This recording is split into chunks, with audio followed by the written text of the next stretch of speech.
12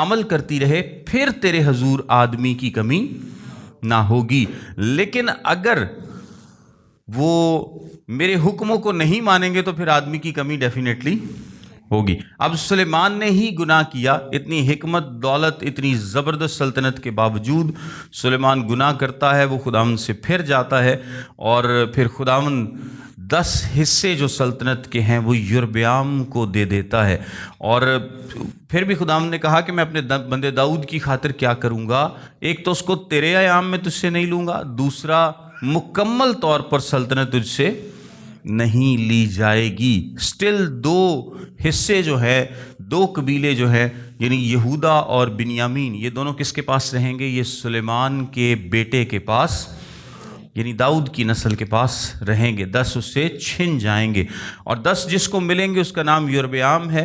یربعام سے بھی خداوند نے وعدہ کیا کہ اگر تو میرے حکموں پر چلتا رہے، تو میری شریعت کو مانتا رہے، ویسے زندگی گزارے جیسے میں چاہتا ہوں، تو پھر تیری سلطنت بھی کیا ہوگی؟ قائم رہے گی۔ جیسا میں نے داؤد سے وعدہ کیا ہے کہ اس کی سلطنت قائم رہے، ویسے ہی اسرائیل میں تجھے دے دوں گا۔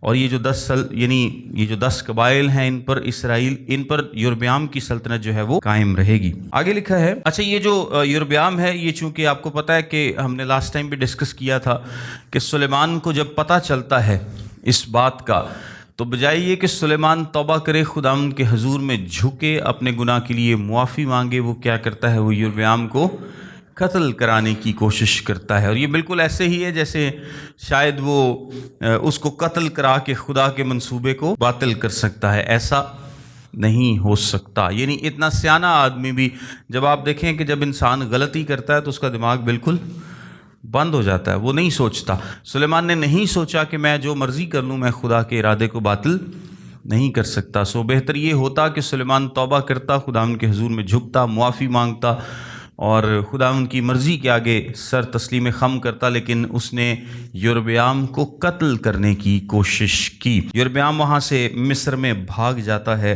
تاکہ اپنی جان بچائے۔ اب ظاہری سی بات ہے کہ یربعام کے پاس ایک وعدہ ہے، اس سے خدا نے ایک وعدہ کر رکھا ہے، نبوت ہے اس کے لیے، اور اس نے اپنے لوگ جو تھے وہاں پر ضرور رکھے ہوں گے، اپنے مخبر رکھے ہوں گے جو اس کو لگاتار انفارمیشن دیتے ہوں گے، سارے حالات سے آگاہ کرتے ہوں گے کہ کیسے میں آ کر یہاں پر بادشاہ بن سکتا ہوں۔ سو وہ اس کو مصر سے بلاتے ہیں۔ اچھا، وہ جو لوگ رہبعام سے بات کرنے گئے ہیں ان میں یربعام بھی شامل ہے، اور وہ کہتے ہیں کہ تیرے باپ نے ہمارا جوا سخت کر دیا تھا، سو تو اب اپنے باپ کی اس سخت خدمت کو اور اس بھاری جوئے کو جو اس نے ہم پر رکھا ہلکا کر دے، اور ہم تیری خدمت کریں گے۔ وہ آ کر کہتے ہیں کہ تیرے باپ نے ہم پر بڑی سختی کی ہے، حالانکہ وہ بڑا عقل مند بادشاہ تھا، لیکن آپ کو پتہ ہے کہ سلیمان کے بہت سارے پروجیکٹس چل رہے تھے، بلڈنگ پروجیکٹس تھے، مکان بنا رہا تھا، یعنی وہ شہر تعمیر کر رہا تھا، اس نے ہیکل تعمیر کی، اس نے اپنا محل تعمیر کیا، اس نے بہت کچھ تعمیر کیا، اور ان سب کے لیے اس کو بہت زیادہ لیبر کی ضرورت تھی، اور لیبر کے لیے اس نے کیا کیا تھا؟ لوگوں کو بیگار پر لگایا تھا، یعنی اس نے فورسڈ لیبر بھی لی تھی، اس نے لوگوں سے زیادہ محنت کرائی تھی، کڑی محنت کرائی تھی، اور ڈیفینیٹلی اگر آپ نے اتنا سونا اور اتنے پیسے جمع کرنے ہیں تو لوگوں سے ہی کرنے ہیں، تو ٹیکسیشن کا نظام جو تھا وہ بھی کیا تھا؟ بڑا سخت تھا۔ سو وہ کہتے ہیں کہ ہم پر بڑی سختی کی ہے سلیمان نے، اور یہ جو سختی ہے یہ آلریڈی خدا نے پہلے بتا رکھا تھا کہ جو تم پر بادشاہ آئے گا، تم پر کس قسم کا بادشاہ آئے گا۔ دیکھیں، ساؤل بھی اسی قسم کا بادشاہ تھا کہ وہ لوگوں سے لینے والا تھا، داؤد فرق تھا، لیکن سلیمان بھی کیسا بادشاہ ہے؟ وہ لوگوں سے لینے والا بادشاہ۔ اور اگر آپ شمویل کی پہلی کتاب اس کا 8واں باب اور 10 سے 19 آیت دیکھیں تو وہاں پر ایسے بادشاہ کے بارے میں خدا نے خبردار کیا تھا کہ بادشاہ کیا کرے گا، وہ اپنے لیے یہ مال جمع کرے گا، تم سے محنت کرائے گا، وہ یہ کرے گا، وہ کرے گا۔ لوگوں نے کہا پھر بھی سانو قبول ہے، آن دیو تسی، ہمیں یہ سب کچھ قبول ہے۔ تمام وارننگز کے باوجود لوگوں نے کہا کہ ہمیں بادشاہ چاہیے ہی چاہیے۔ سو خدا نے کہا لے لو تسی بادشاہ۔ اور یہ جو درخواست ہے اس میں ایک اور عجیب بات ہے۔ عجیب بات یہ ہے کہ ابھی سلیمان فوت ہوا ہے اور اس کا بیٹا بادشاہ بنے گا، ابھی بنا نہیں ہے, سب نے اس کو قبول نہیں کیا. تو وہ جو بزرگ ہیں, جو تمام اسرائیل کے بزرگ ہیں, ان کی درخواست کیا ہونی چاہیے تھی؟ ان کی درخواست یہ ہونی چاہیے تھی کہ سلیمان نے جوا سخت کرنے کی بجائے اگر وہ یہ بات کرتے کہ سلیمان نے پورے ملک کو بت پرستی پہ لگا دیا ہے, کیونکہ اس نے یہ جو ہائی پلیسز ہیں, اونچی جگہیں ہیں, یہ بنائی ہیں مولک کے لیے, یسیرت کے لیے, فلاں بت کے لیے, فلاں کے لیے. تو ایسا کیا جائے کہ سب سے پہلے تو یہ جو ہائی پلیسز ہیں, یہ جو بتوں کے لیے قربان گاہیں بنائی ہیں, ان کو ختم کیا جائے.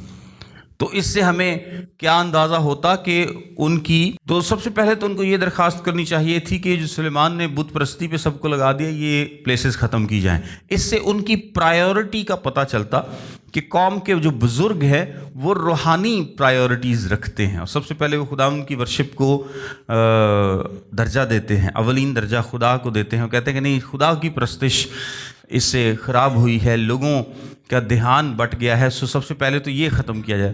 ان کو اس سے کوئی فرق نہیں پڑتا کہ کس کی قربان گاہیں بنی ہیں, ہائی پلیسز ہیں, لوگ بت پرستی کر رہے ہیں, کیا نہیں کر رہے, اس سے کوئی فرق نہیں پڑتا. انہوں نے کہا تو ساڈا تو پہلے تے آپ پیسے والا مسئلہ حل کرنا, ساڈے تے جڑے انہیں ٹیکس لگے نے تے جڑے اسی انی محنت کرنے. یعنی جسمانی ضرورتیں آگے کیں اور روحانی ضرورتوں کا کوئی پتہ نہیں, ٹینشن ہی کوئی نہیں. سو ان کی درخواست بھی ایک لحاظ سے غلط ہے, جو کہ ڈفرنٹ ہونی چاہیے تھی, لیکن انہوں نے ایسی کوئی درخواست جو ہے وہ نہیں کی. تب اس نے ان سے کہا تم ابھی 3 روز کے لیے چلے جاؤ, تب پھر میرے پاس آنا. سو وہ لوگ چلے گئے. وہ لوگوں کو بھیج دیتا ہے تاکہ مشورت کر مشورہ کر سکے کہ مجھے ان کو کیا جواب دینا چاہیے. اور رہبیام بادشاہ نے ان عمر رسیدہ لوگوں سے جو اس کے باپ سلیمان کے جیتے جی اس کے حضور کھڑے رہتے تھے مشورت لی, اور کہا کہ ان لوگوں کو جواب دینے کے لیے تم مجھے کیا صلاح دیتے ہو؟ انہوں نے اس سے کہا کہ اگر تو آج کے دن اس قوم کا خادم بن جائے اور ان کی خدمت کرے اور ان کو جواب دے اور ان سے میٹھی باتیں کرے, تو وہ سدا تیرے خادم بنے رہیں گے. اور آپ کو پتہ ہے کہ یہ جو اصول ہے, یہ نئے عہد کا بھی اصول ہے. یسوع مسیح نے متی کی انجیل کے 20ویں باب میں کیا بتایا تھا, 26ویں اور 27ویں آیت میں, کہ جو تم میں بڑا ہونا چاہتا ہے وہ تمہارا خادم بنے. اگر آپ بڑا بننا چاہتے ہیں تو آپ کو خادم بننے کی ضرورت ہے. دیکھیں سلیمان کا کیس بالکل الگ ہے, کیونکہ اس کو خدا نے بہت حکمت دی ہے اور اس کے پاس ایک پرپز تھا, ایک پھر بھی لوگوں کو یونائٹ رکھنے کے لیے کچھ نہ کچھ تھا, کہ وہ ہیکل بنا رہا ہے, وہ خدا ان کی پرستش کا نظام اس نے وہاں پر شروع کیا ہے ہیکل کی صورت میں, اور بہت سارے وہ شہر بنا رہا ہے, بہت ساری چیزیں ہیں. سو ایک کچھ نہ کچھ پرپز اس کے پاس تھا, اور داؤد کے ساتھ ایسوسیشن اور یہ ساری باتیں, اور اس کا عقل مند ہونا. سو سلیمان کی ایک اپنی پرسنالٹی ہے جس کے انڈر لوگ جو ہیں وہ یونائٹڈ ہیں. اس کو اپنی پرسنالٹی کی بیس پر اس کے پاس اپنا کچھ ہونا چاہیے, کیونکہ سلیمان کے بلبوتے پر یہ ابھی حکومت نہیں کر سکتا, اب یہ اپنے بلبوتے پر حکومت کرے گا. سو اگر اور کچھ نہیں تو اپنے آپ کو چھوٹا بنا لے, خادم بنا لے, لوگوں کو ظاہر کرے کہ میں کیا کرنا چاہتا ہوں, تمہاری خدمت کرنا چاہتا ہوں. لوگ ایسے پولیٹیشنز کو, حکمرانوں کو پسند کرتے ہیں جو کہ لوگوں کی خدمت کرنے کا دعویٰ کرتے ہیں. کریں یا نہ کریں یہ بعد کی بات ہے, لیکن ایٹ لیسٹ دعویٰ ضرور کرتے ہیں. آگے لکھا ہے, پر اس نے ان عمر رسیدہ لوگوں کی مشورت جو انہوں نے اسے دی چھوڑ کر, اب اس سے پہلے کہ وہ اگری مشورت لے, کلام کیا بتاتا ہے کہ اس نے آلریڈی ان لوگوں کی مشورت کیا کر دی ہے, چھوڑ دی ہے. اور یہاں پر ایک ہم اصول دیکھتے ہیں, اور وہ اصول یہ ہے کہ جب ہم کسی سے وہ بات نہیں سنتے جو کہ ہم سننا چاہتے ہیں, تو پھر ہم اگلے شخص کی طرف موو کرتے ہیں. اور یہ ہماری زندگی میں بھی ایسا ہوتا ہے کہ ہم کچھ خاص سننا چاہ رہے ہوتے ہیں. اسی پہلے ایک بندے نے ڈسکس کرنے جو نے مشورہ نہیں دیتا ساڑے حساب کتاب دا, پھر اسی کی کرنے اس تو اگلے بندے نہ ڈسکس کرنے, تے جی انہیں بھی نہ دیتا تو پھر اس تو اگلے نہ کرنے, تے جتھے سانو کوئی ساڑے مطلب دا مشورہ دوے اسی کہنے کہ ٹھیک ہے, کیونکہ ہم بیسیکلی سننا جو چاہ رہے ہوتے ہیں وہی ہم چاہتے ہیں کہ لوگ ہمیں بتائیں. اور جو لوگ تیز ہوتے ہیں جو یار دوست تیز ہوتے ہیں ان کو پتہ ہوتا ہے، یا آپ کے ایون کہ جو آپ سے مشورہ مانگ رہا ہے، اگر آپ کے وہ دوست فیملی جو بھی ہے، اگر وہ آپ کے ساتھ سنسیئر نہیں ہیں تو وہ کیا کریں گے؟ وہ آپ کو ویسا ہی مشورہ دیں گے جیسا آپ سننا چاہتے ہیں۔ اس کے جو دوست ہیں ان کو پتہ ہے کہ رہبیام کیا سننا چاہتا ہے، لیکن بزرگوں نے اس کو صحیح صلاح دی ہے۔ وہ صحیح صلاح کو کہتے ہیں کہ نہیں، یہ ٹھیک نہیں ہے، اور وہ ان کو رد کر دیتا ہے۔ دیکھیں، پر اس نے ان عمر رسیدہ لوگوں کی مشورت جو انہوں نے اسے دی چھوڑ کر ان جوانوں سے جو اس کے ساتھ بڑے ہوئے تھے اور اس کے حضور کھڑے تھے مشورت لی۔ اب ان جوانوں، کیونکہ وہ اس کے ساتھ بڑے ہوئے تھے، ان جوانوں کو پتا سی کہ اس جوانوں کی پسند ہے، انہوں نے وہی مشورہ دینا سی، اور ان سے پوچھا کہ تم کیا صلاح دیتے ہو تاکہ ہم ان لوگوں کو جواب دے سکیں جنہوں نے مجھ سے یوں کہا ہے کہ اس جوئے کو جو تیرے باپ نے ہم پر رکھا ہلکا کر دے۔ ان جوانوں نے جو اس کے ساتھ بڑے ہوئے تھے اس سے کہا، تو ان لوگوں کو یوں جواب دینا جنہوں نے تجھ سے کہا ہے کہ تیرے باپ نے ہمارے جوئے کو بھاری کیا، تو اس کو ہمارے لیے ہلکا کر دے۔ تو ان سے یوں کہنا کہ میری چھنگلی میرے باپ کی کمر سے بھی موٹی ہے۔ چھنگلی مطلب چھوٹی انگلی، میری جو سب سے چھوٹی انگلی ہے یہ میری باپ کی کمر سے بھی موٹی ہے۔ یعنی یہ ایک محاورہ ہے، اور اس محاورے کا کیا مطلب ہے کہ جو سختی میرا باپ کرتا تھا میں اس سے بہت زیادہ سختی کروں گا۔ یعنی میری چھوٹی انگلی میرے باپ کی کمر سے بھی موٹی ہے، یعنی میرا سختی کا لیول کیا ہے، میرے باپ کے سختی کے لیول سے بہت زیادہ ہوگا۔ اور اب گو میرے باپ نے بھاری جوا تم پر رکھا ہے، تو بھی میں تمہارے جوئے کو اور زیادہ بھاری کروں گا۔ میرے باپ نے تم کو کوڑوں سے ٹھیک کیا، میں تم کو بچھوؤں سے ٹھیک بناؤں گا۔ وہ کہتا ہے کہ جو باپ نے میرے جوا تم پر رکھا ہے، جوا مطلب ٹیکسیشن کا نظام ہے، بوجھ ہے جو کہ ان پر ڈالا ہوا ہے، اور وہ کہتا ہے کہ جو اس نے ڈالا میں اس سے زیادہ ڈالوں گا۔ میرے باپ نے تم کو کوڑوں سے ٹھیک کیا، میں تم کو بچھوؤں کا مطلب ڈانگڑے بچھو نہیں ہے، بچھو بھی ایک طرح کا کوڑا ہوتا تھا لیکن اس پر نکیلی چیزیں لگی ہوتی تھی۔ ایک سادہ کوڑا ہے اور ایک نکیلی چیزوں والا۔ تو میرے پیو نے تانوں سادہ کوڑے نال ٹھیک کیتا، میں تانوں اسپیشل کوڑے نہ ٹھیک کراں گا، یعنی زیادہ سختی کروں گا۔ یربیام اور سب لوگ تیسرے دن رہبیام کے پاس حاضر ہوئے جیسا بادشاہ نے ان کو حکم دیا تھا کہ تیسرے دن میرے پاس پھر آنا۔ اور بادشاہ نے ان لوگوں کو سخت جواب دیا اور عمر رسیدہ لوگوں کی اس مشورت کو جو انہوں نے اسے دی تھی ترک کیا، اور جوانوں کی صلاح کے موافق ان سے یہ کہا کہ میرے باپ نے تو تم پر بھاری جوا رکھا، لیکن میں تمہارے جوئے کو زیادہ بھاری کروں گا۔ میرے باپ نے تم کو کوڑوں سے ٹھیک کیا، پر میں تم کو بچھوؤں سے ٹھیک بناؤں گا۔ بادشاہ نے لوگوں کی نہ سنی، کیونکہ یہ معاملہ خداوند کی طرف سے تھا، تاکہ خداوند اپنی بات کو جو اس نے سیلانی اخیا کی معرفت نبات کے بیٹے یربیام سے کہی تھی پورا کرے۔ اور جب سارے اسرائیل نے دیکھا کہ بادشاہ نے ان کی نہ سنی، تو انہوں نے بادشاہ کو یوں جواب دیا کہ داؤد میں ہمارا کیا حصہ ہے، یسی کے بیٹے میں ہماری میراث نہیں۔ اے اسرائیل اپنے ڈیروں کو چلے جاؤ، اور اب اے داؤد تو اپنے گھر کو سنبھال۔